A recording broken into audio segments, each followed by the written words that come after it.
जिंजीगडावर भगव्या जल्लोषात महाराष्ट्र दिन. आपला मावळाच्या 14व्या टप्प्यात गड संवर्धनाला ऐतिहासिक उंची. सीमापार एकात्मतेचा संदेश. महाराष्ट्र दिनाचे औचित्य साधत तामिळनाडूतील ऐतिहासिक जिंजी किल्ला येथे आपला मावळा संघटनेच्या वतीने गड संवर्धन, स्वच्छता आणि जतन मोहीम अत्यंत उत्साहात पार पडली. खासदार निलेश लंके यांच्या संकल्पनेतून सुरू झालेल्या या उपक्रमाचा हा 14वा टप्पा ठरला असून महाराष्ट्रासह देशाच्या विविध भागातून आलेल्या शिवप्रेमी मावळ्यांनी मोठ्या संख्येने सहभाग घेत इतिहास जतनाच्या कार्यात आपला वाटा उचलला. छत्रपती शिवाजी महाराज यांच्या स्वराज्याशी ऐतिहासिक नाळ असलेला जिंजी किल्ला हा दक्षिण भारतातील अत्यंत महत्त्वाचा दुर्ग मानला जातो. पुढे छत्रपती राजाराम महाराज यांच्या संघर्ष काळात या किल्ल्याने तात्पुरत्या राजधानीचे स्वरूप धारण करत स्वराज्य टिकविण्यात मोलाची भूमिका बजावली होती.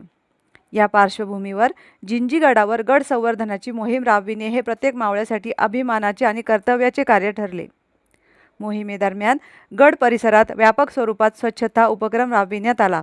प्लास्टिक कचरा गोळा करणे, झाडाझुडपांची छाटणी व साफसफाई, ऐतिहासिक वास्तूंच्या परिसराची स्वच्छता राखणे, तसेच गडाच्या मूळ रचनेला हानी पोहोचवणारे घटक दूर करणे अशा विविध कामांमध्ये स्वयंसेवकांनी सहभाग घेतला. गडकोटांचे संवर्धन ही केवळ प्रशासनाची जबाबदारी नसून प्रत्येक नागरिकाचे कर्तव्य आहे.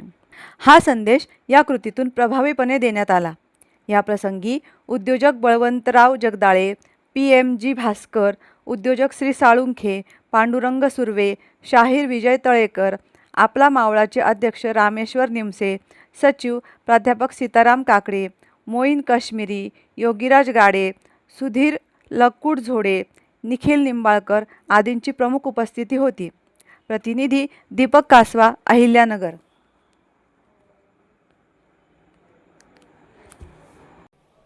आज 14वी मोहीम जिंजी किल्ल्यावरती ही महाराष्ट्र दिनी नेमकं काय उद्देश होता?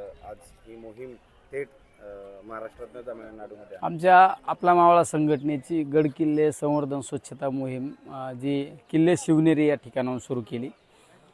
त्यामध्ये अनेक किल्ले घेण्यात आले. धर्मवीर गड असो, रायरेश्वर असो, रामशेष असो, सालेर असो, तुमचा तिकोना असो, विश्रामगड असो, लोहगड असो किंवा प्रतापगड, सिंहगड, सिंधुदुर्ग असो, भुदरगड असो. आज ही 14वी मोहीम आहे. म्हणजे 14 महिने सलगपणे आम्ही ही मोहीम राबवली. 14वी मोहीम महाराष्ट्र दिनाचं औचित्य साधून ही मोहीम स्वराज्याची तिसरी राजधानी जिंजी या ठिकाणी साजरा करायचा आम्ही सर्वांनी निर्धार केला. आणि हजारो मावळे महाराष्ट्रातील वेगवेगळ्या कानाकोपऱ्यातील मावळे या मोहिमेमध्ये सहभागी झालेले आहे. कारण स्वराज्याच्या 3 राजधान्या होत्या, त्यामध्ये राजगड, रायगड आणि तमिळनाडूतील जिंजी. त्यामुळे आज जिंजी किल्ल्यावर आम्ही ही मोहीम साजरी करत असताना खऱ्या अर्थाने एक आनंद वाटतो की ही मोहीम साजरा करत असताना आम्ही महाराष्ट्र गीतांनी सुरुवात केली. शाहिरांचा कार्यक्रम झाला, ज्या शाहिरांनी छत्रपती शिवरायांचा इतिहास दराखोऱ्यापर्यंत पोचवण्याचं काम केलं. त्या शाहिरांचा शाहिरी कार्यक्रम झाला. भरतनाट्यमचा कार्यक्रम तमिळनाडूमध्ये आपण ही मोहीम करतो, तो भरतनाट्यम घेण्यात आलं. मल्लखांब त्या ठिकाणी मल्लखांबचे सुद्धा कार्यक्रम घेण्यात आले. अशी कार्यक्रमाने ही मोहीम आज साजरी होत आहे. एक गोष्ट इथे जाणवते ती म्हणजे इथला जो किल्ला आहे त्याची परिस्थिती ही महाराष्ट्रात एवढा मोठा शिवाजी महाराजांचा ठेवा आहे, म्हणजे परराज्यामध्ये शिवाजी महाराजांचा ठेवा सुस्थितीत आहे, पण आपल्या राज्यात तशी परिस्थिती दिसत नाही. काय जाणवलं महाराष्ट्राच्या आणि या किल्ल्यामध्ये काही प्रमाणात मला या ठिकाणी फरक जाणवला.